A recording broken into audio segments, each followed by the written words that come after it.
What is up, everyone? Welcome to Guess the Hidden Card. I've been doing a lot of short form content lately. If you've seen it, it's basically each day I'm testing people's magic knowledge. I have a hidden card face down and I give clues, and then based on those clues, they see if they can get the correct card. I've been enjoying a lot of that recently, and I wanted to dabble into some longer form content. So, longer form content, thinking about showing off some of my decks, maybe going to some magic events, and even playing some games with my pod. We definitely have a lot of goofy people within the pod, and I want to show those people off just because they are really awesome to play with. And with this first video, I was thinking what deck I should show off, and what better deck to show off than the Deadly Disguise Precon deck. So if you're not familiar with it, it's actually a precon deck from the Murder at Karlov. It basically deals with a lot of disguise and morph cards.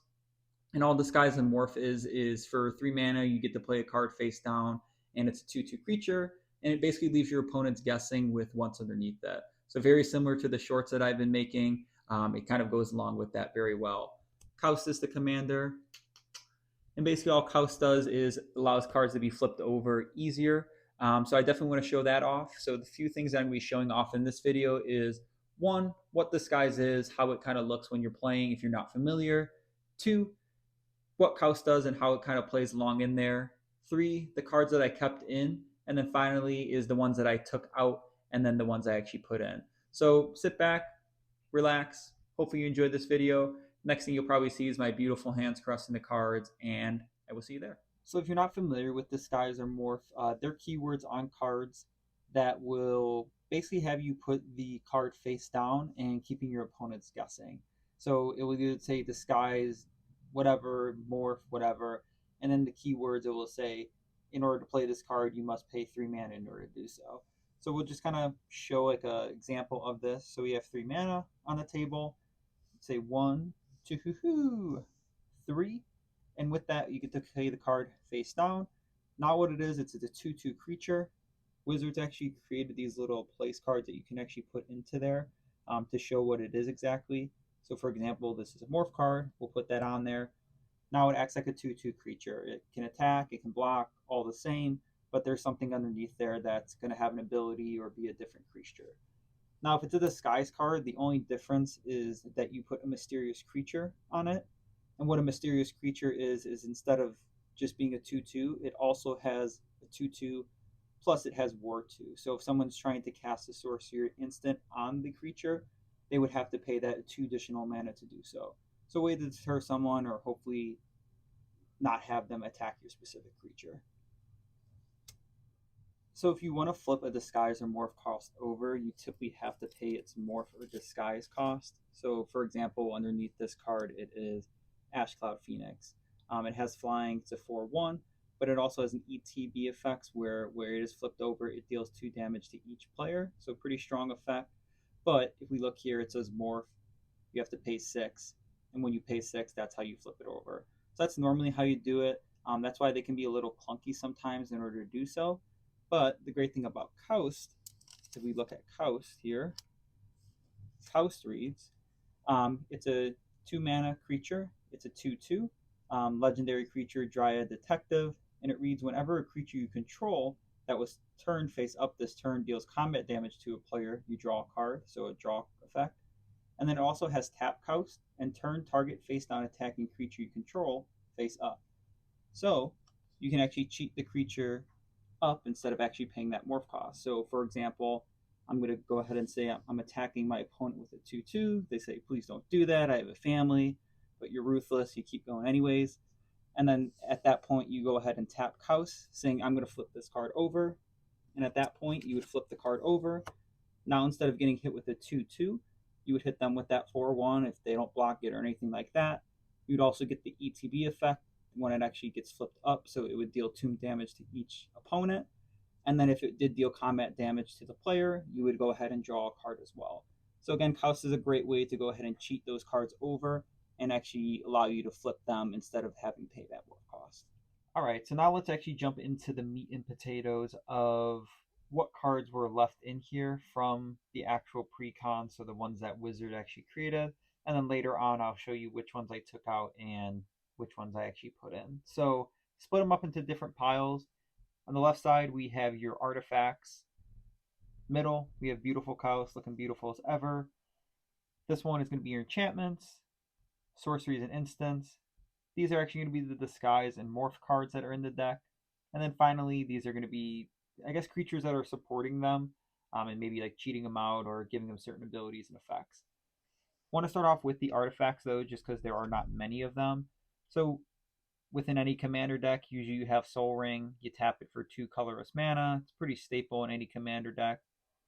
Arcane Signet, I would say something very similar. You tap it to add 1 mana of any color in your commander's color identity.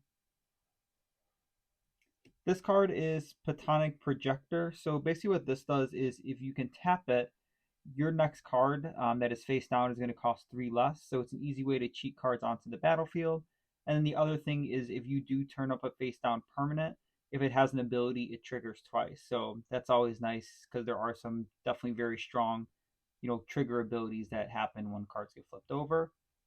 And then finally, Scroll of Fate. So Scroll of Fate is an artifact as well. You tap it and you manifest a card from your hand. So again, what manifest is you can go ahead and tap it, and then you put a card from your hand face down. So now it's a 2/2 creature. So those are all the artifacts within the deck. We'll jump over to the enchantments next. So the enchantments, your first one is going to be Trail of Mystery. So Trail of Mystery, whenever a face down creature enters, you basically get to look for a basic land, reveal it, and then put it into your hand.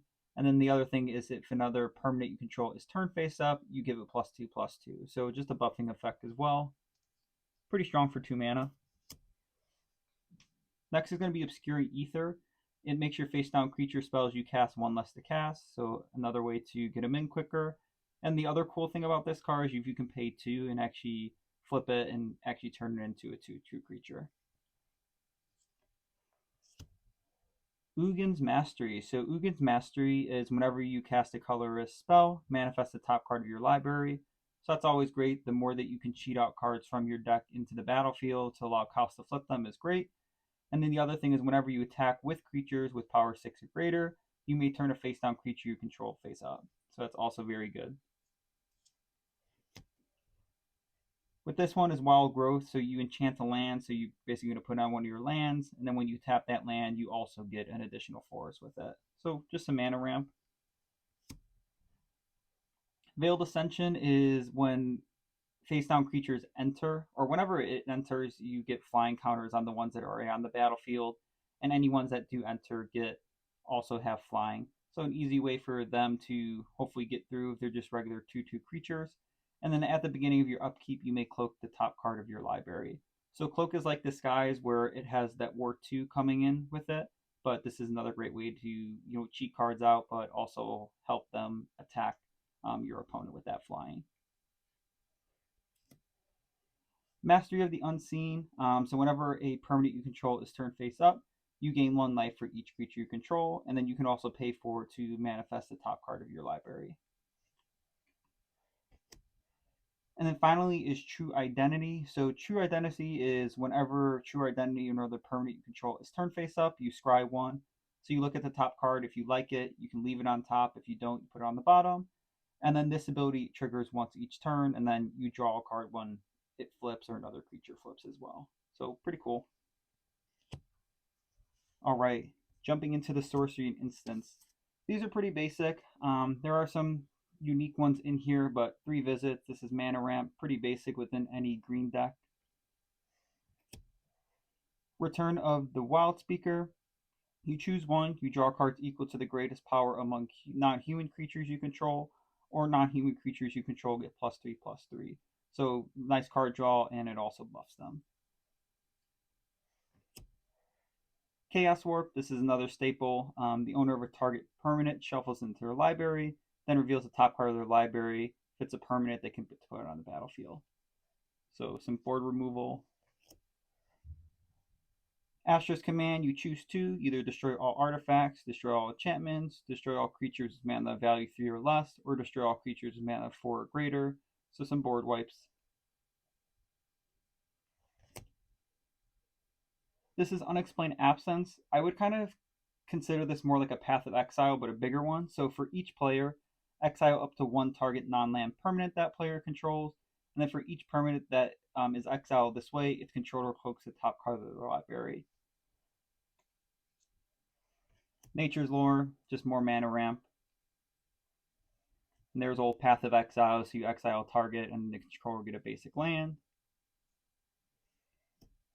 Dusk, so if you cast the Dusk, it destroys all creatures with power 3 or less or greater. And then it actually goes into the graveyard, and then you can cast Dawn. And then Dawn for 5 mana, you can turn all creature cards with power 2 or less from the graveyard to your hand. Don't use that one very often, but it's more for the Dusk effect. Fellow the Mighty, you get to destroy all creatures with greater than target creature's power. So you choose a creature, and anything greater than that is destroyed. So a good board wipe. And then finally, Decimate. So Decimate, you destroy target artifact, creature, enchantment, and target land. So when I was a little nooblet, I didn't realize that you had to do every single one of those. But my pod yelled at me and made fun of me. But you do have to do every single one of them in order for this card to go through. So keep that in mind. All right, so now we'll jump into ones that are supporting the some of your cloak or disguise cards. So Orin's Frostfang, attacking creatures you control have Death Touch, and then whenever a creature you control deals combat damage to a player, you get to draw a card. So good card draw, and then that Death Touch is definitely a pain in the butt. Mirror Entity, it's a changeling, but it has X, so until end of turn, creatures you control have with power base toughness of XX, and they gain all creature types. Sorry, I butchered that so badly, but it's basically a good ender. So if you wanted to pay a bunch of mana and you have a bunch of creatures on the board, or I guess even blocking too, just a great way to buff your creatures and hopefully do some damage or defend yourself. Whisperwood Elemental. So at the beginning of your end step, you manifest the top card of your library. So again, if you can cheat more cards onto the library, that's great. And then you can also sacrifice Elemental until end of turn. Face up non-token creatures you control gain. When this creature dies, manifest the top card of your library. I actually got really good use of this in one of the games I was playing. There was a board wipe, and I think I sacrificed it, and then all the creatures died, and I was able to manifest them into the battlefield. So again, just kind of a cool thing that happened there. Hopefully I did it right. If I didn't, please make fun of me in the comments, but that's Whisperwood Elemental. Duskana Rage Mother. So it's a little bear, and when Duskana enters, if you have 2/2 creatures on the board, for each one of those, you get to draw cards. So all your creatures are going to be 2/2 if they're face down, so good card draw. And then whenever a creature you control with power toughness 2/2 attacks, it gets +3 and +3, so buffing those cards as well. Temur Shaman. So when Temur Shaman enters the battlefield, you manifest the top card of your library. So again, good way to cheat things out. And then if you actually flip up a face-up card, that actually can fight another creature. So if you're attacking with a big creature and it gets turned face up, you can hopefully have it fight something that's annoying and get it off the board. Beast Whisper, whenever you play a card, you get to draw a card. It's awesome. Seaborn Muse allows you to untap all permanents you control during other players' untap step. So again, if you attack your opponent's next turn, those are getting untapped, all your lands and things like that. Seaborn Muse is very, very strong. Eudora's Grave Gardener. So whenever another non-token creature you control dies, you may return it to the battlefield face down under its owner's control, and it's a forest land. So, if things die, they now turn into lands that you can tap. So mana ramp pretty much. And then Sidar has flanking, and flanking is whenever a creature without flanking blocks this creature, they get -1 until end of turn. And then creatures your opponents control without flying or reach can't block creatures with power 2 or less. It's like we kind of been talking about, all these creatures are going to have 2/2 in their face down, so it allows them to kind of attack that way. Welcoming Vampire. So Welcoming Vampire is whenever a creature with power 2 or less enters, you get to draw a card. So more card draw, yippee. Then Old Stever is a mana ramp card. You can sacrifice them and look for a land. Old Stever is pretty awesome. And then finally, the Viper's Vein. Other tap creatures you control have Death Touch, and other untapped creatures you control have Hexproof. So either they're being annoying with Death Touch, or they're harder to hit. And then you can pay 1 and tap it and untap another target creature or land you control. All right, and then finally jumping into the Morph and Disguise cards. So we'll start off with Hooded Hydra. So Hooded Hydra, you can pay X. So if you pay 2 and paid X, it enters with that many +1/+1 counters on it. And then when it dies, it creates 1/1 green snake creature tokens where +1/+1 counters on it. And then the other thing is if you flip it up, it just starts off with 5 +1/+1 counters on it. So basically a 5/5.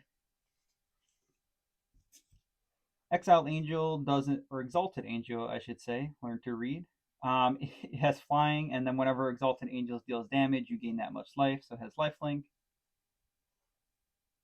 This one is just going to be destroying a target artifact or enchantment, so good board removal. Same thing, destroys a target artifact or enchantment, just a little bigger in terms of creatures. Root Elemental is cool because when you turn it face up, you may put a creature card from your hand onto the battlefield. So cool way to treat, cheat creatures onto the battlefield. So it's pretty sick. Den Protector is very strong. If you have a card in the graveyard, if Den Protector's turn face up, you can actually put that card from the graveyard back into your hand. Chroma doesn't do much in terms when it flips over, but it does have flying and trample. It's a 6/6, so that's just pretty scary in itself. And then it also has fire breathing, so if you were to pay red mana, it gets +1/+0 until end of turn, so just buffing it. Salt Road Ambushers, whenever another permanent you control is turned face up, if it's a creature, you put 2 +1/+1 counters on it. Now, if you see this one has Megamorph, all Megamorph is, it's the same thing as Morph. The only difference is if it does get turned face up, if you pay the Megamorph cost, it gets +1/+1. So instead of it being a 3/3, it's now a 4/4. This card's just a big, dumb, old 9/9. Nothing special much there. Just a big old creature. Bolt Bender is cool because it allows you to actually, move some instants or sorceries that may have been cast. So if something's coming at you, you can flip Bolt Thunder over and redirect those spells. So pretty cool. The old Ooze is cool. It has Death Touch, and whenever a creature is turned face up, including itself, you create X +1/+1, or you create an Ooze with X +1/+1 counters on it, where X is the number of creatures you control. So you can get some pretty big Oozes with Trample there. Experiment 12 is a very strong card in this deck. It has Trample, and whenever Experiment 12 or another creature you control is turned face up, you put that many +1/+1 counters on it equal to its power. So that 9/9 that we showed before, if that gets turned face up, it's now an 18/18. So very, very, very scary. The old Raptor, if it gets, if something else is turned face up, if it's in the graveyard, you get to bring it back. Master of Pearls is just buffing everything with +2/+2. And then finally, the big old dog himself. He's 13/13. Well, I guess he's not a dog, he's a beast mutant, but he's a big old 13/13. The only thing with him is you have to pay 2 forests if you want to keep him into the battlefield, but can you imagine instead of getting hit with the 2/2, you're now getting hit with the 13/13. So those are all the cards that were actually originally in the deck. The only thing I didn't show off was some of the lands. It does have 37 lands in total. There are some pretty unique ones in here. I didn't take any out or put any in, but if you wanted to look up the lands online, I would definitely look into that. But all those are still in this deck. So now let's jump over to what cards I took out and which ones I put in. So finally, we're going to take a look at which cards I added and which cards I took out. So the ones that are unsleeved, these are the ones I took out, and then the ones that are sleeved are the ones that I put into this deck. So we'll start off with the ones I took out. I kind of give a brief definition, or I guess reasoning why I took them out. Don't know why I said definition, but anyways. So Neheb the Eternal, it has a flick 3. Whenever this creature becomes blocked by a defending player, they lose 3 life. At the beginning of your post-combat main phase, you add red mana for each 1 life your opponent has lost this turn. Neheb's very strong. I just don't feel like it fits that disguise or mystery that I'm looking for, so I took Neheb out.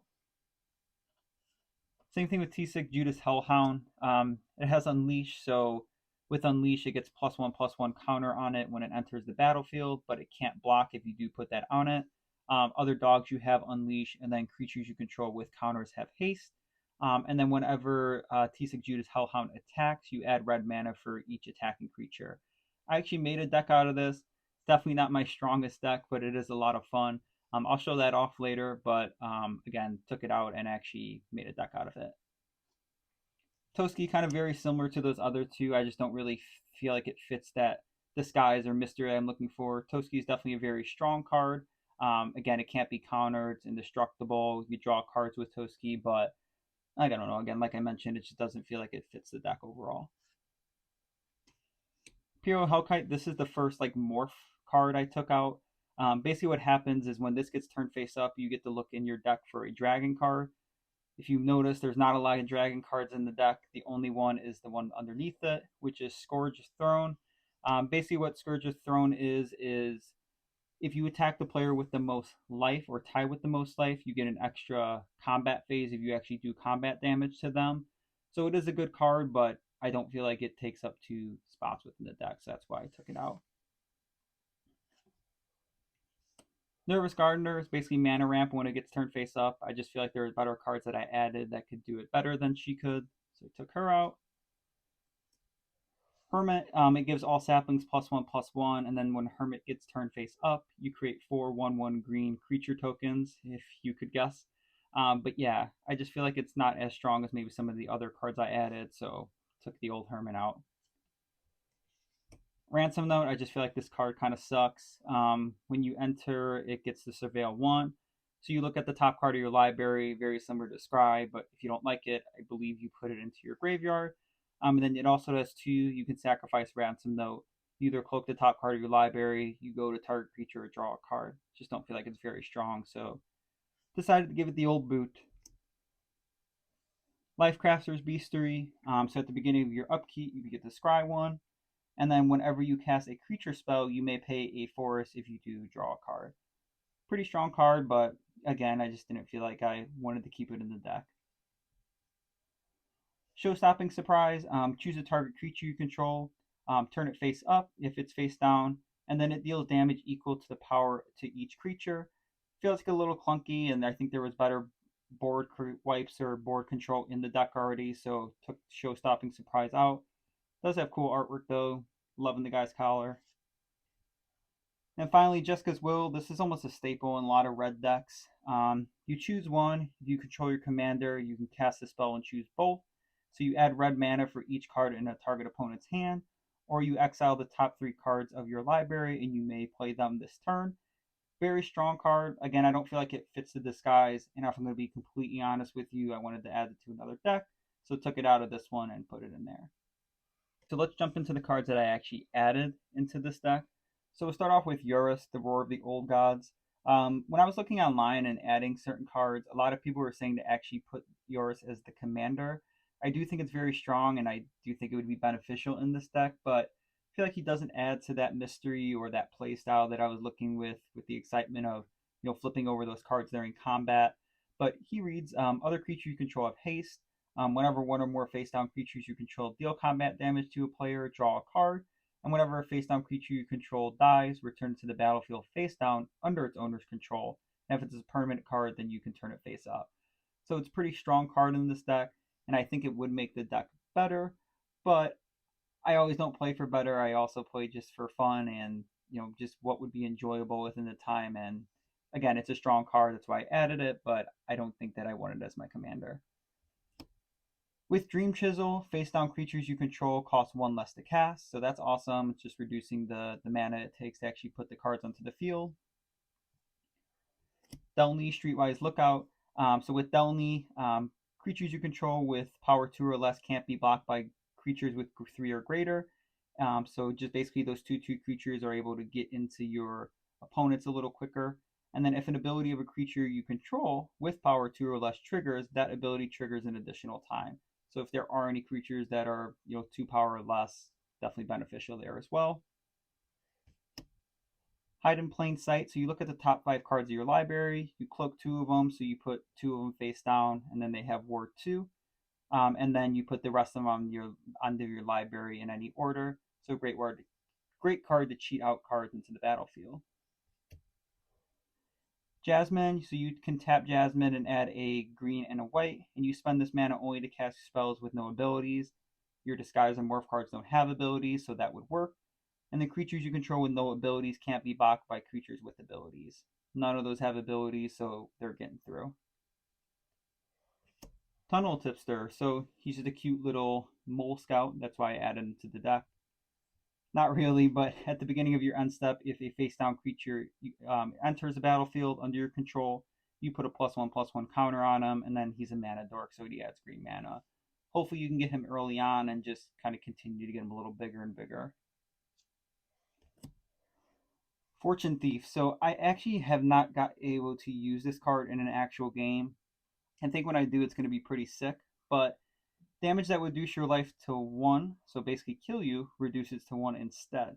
So basically, what the plan would be is hopefully, they send a lot of creatures at you, they would kill you, you flip Fortune Thief, and you would block all that damage and hopefully swing in your creatures and get the kill. So it's Fortune Thief, pretty cool, but I haven't got to use it yet. Unyielding Keeper is like a Path of Exile, so you flip it up and you get to exile a opponent or your own creature, and then they get a 2/2 white and blue detective creature token. Expose the Culprit, so you get to choose one or both. You can turn a target face down creature up, so that's really strong. And then any number of face up creatures you control with Disguise, you can put it face down in a pile, shuffle, and then you cloak them onto the battlefield. So another way to get their ETBs again. Threats around every corner. This is one of my favorite cards that I added. So when it enters, you get to Manifest Dread. Manifest Dread, all that is you look at the top 2 cards of your library, you put one onto the card battlefield face down, and then the other one you put in the graveyard. So a great way to cheat out a card. And then whenever you play a face down permanent enters, you get to search your land for your library for a basic land. So just another really strong card to get mana onto the field. And then finally, Pyrotechnic Performer. So when you turn it face up or another creature gets turned face up, based on their power, you deal that much combat damage to, or not combat damage, you deal that much damage to each player. So, for example, if this one gets turned up, you do 3 damage to each opponent. Or if that 13/13 got turned face up, you're doing 13 damage. So this does a lot of damage and it's pretty crazy. But basically, that's all the cards that I took out, all the ones I added. And now we're going to jump over to see my beautiful face again, and I'll close out the video. So that is the Deadly Disguise Precon deck that I had created, or at least the one that Magic has created, and the few cards that I added. So I will take credit for that. But yeah, it's definitely a lot of fun. It's a very cool deck. I would say it's unique in its style. Definitely different than a lot of other decks that I have, and it's one of my pod's favorites just because they definitely see a lot of cards that they don't normally see before. And I think that's where this deck really shines. Is a lot of the times those morph and disguise cards are a little clunky to put into other decks, but with Kaust, basically allows you to cheat them into the battlefield and actually gives them a purpose within some of these decks. So definitely a lot of fun. It's one of my favorites. I'd be curious to see if you've had it or if you are familiar with it at all. So if you want to leave a like and comment down below. And I'd also be curious if there's any disguise or morph cards that maybe I'm missing within this that I can add. And actually, the next upcoming video is actually going to be me going to a Magic event for the Avatar pre release. Wish me luck because if I win, I get some extra bonus booster packs. So I'm looking forward to that. But like I mentioned, make sure you leave a like, comment, and subscribe. And I will see you all in the next one.